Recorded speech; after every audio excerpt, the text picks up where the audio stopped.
اعوذ باللہ من الشیطان الرجیم بسم اللہ الرحمن الرحیم اللہم صلی علی سیدنا و مولانا محمد وبارک وسلم وصلی علیہ۔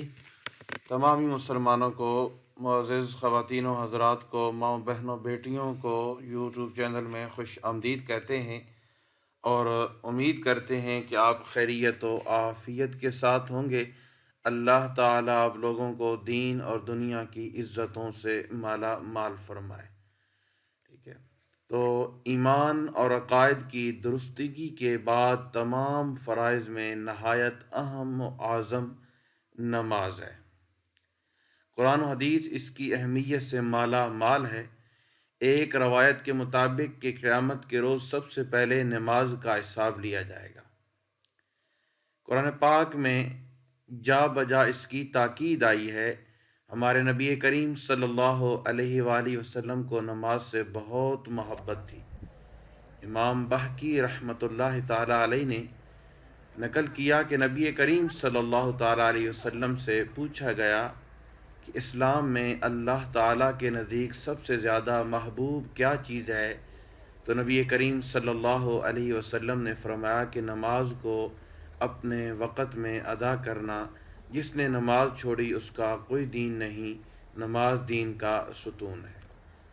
نماز پڑھنے کی عادت ڈالیے۔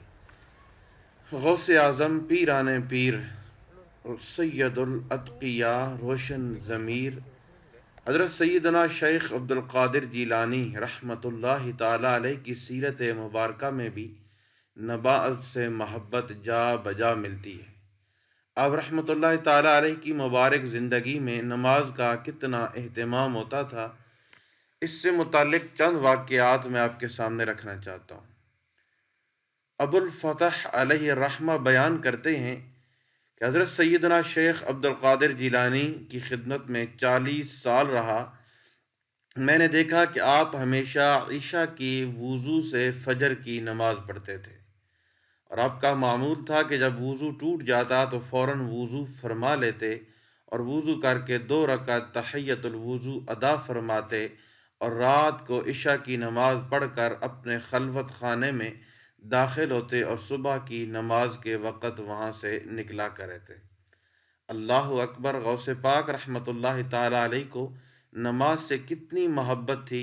اے کاش ہمیں بھی غوث پاک کے صدقے نمازوں کی پابندی نصیب ہو جائے اور فرائض کے ساتھ ساتھ ہم نفل نماز کے بھی عادی ہو جائیں۔ ہمارے غوث پاک رحمۃ اللہ تعالیٰ علیہ روزانہ 1000 نوافل ادا فرماتے۔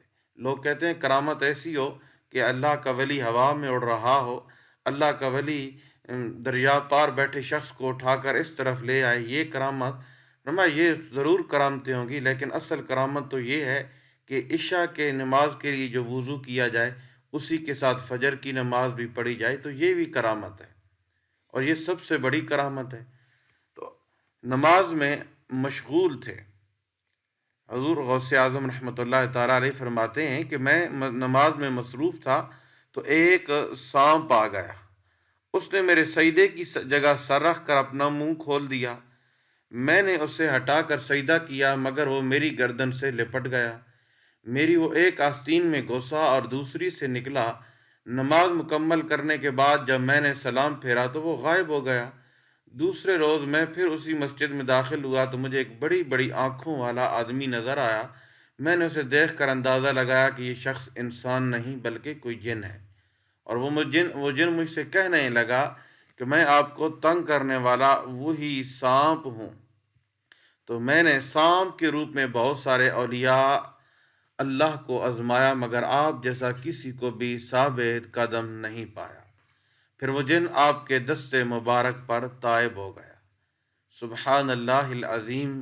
ہم بڑے ہی خوش قسمت ہیں، ہم پہ بڑا ہی اللہ کا فضل و کرم ہے کہ اللہ کریم نے ہمارے دل میں تمام انبیاء کی بھی محبت ڈالی، اور اللہ کریم نے ہمارے دلوں کے اندر اولیاء کاملین کی بھی محبت ڈالی۔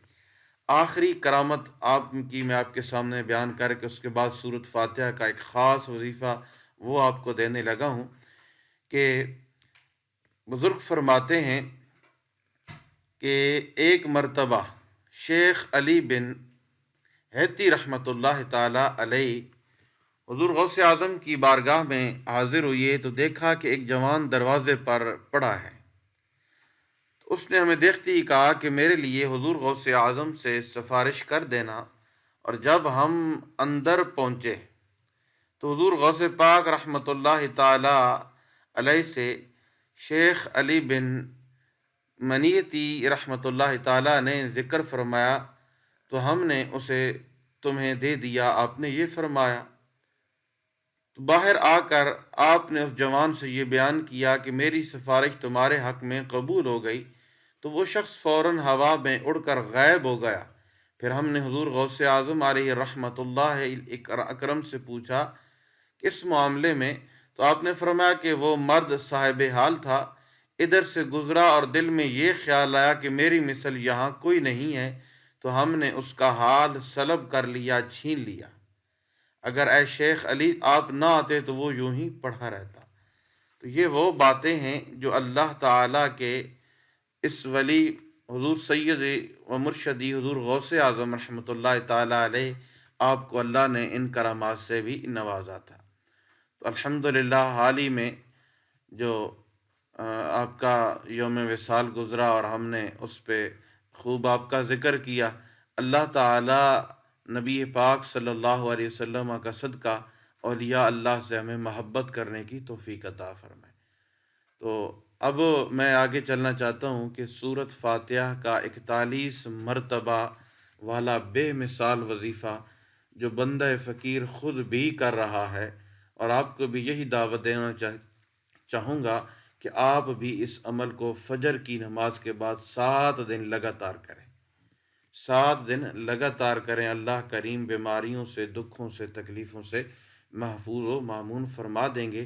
آپ نے کیا کرنا ہے؟ فجر کی نماز ادا کرنی ہے، اور نماز ادا کرنے کے بعد بے شک اپنے بستر پہ لیٹ جائیں، وہیں پہ بیٹھے رہیں، چلتے پھرتے 41 مرتبہ 41 مرتبہ سورۃ فاتحہ شریف پڑھ کر اپنے آپ کو، گھر کے تمام افراد کو، پاس ہیں تب بھی، پاس نہیں ہیں دور ہیں تو ان کی شکل و صورت ذہن میں رکھ کر آپ انہیں دم کریں 7 دن لگاتار۔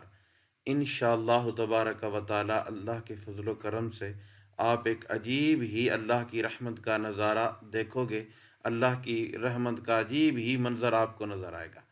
اللہ تعالی ہم سب کو دین اور دنیا کی اور ایمان کی سلامتیوں اور عزتوں سے مالا مال فرمائے۔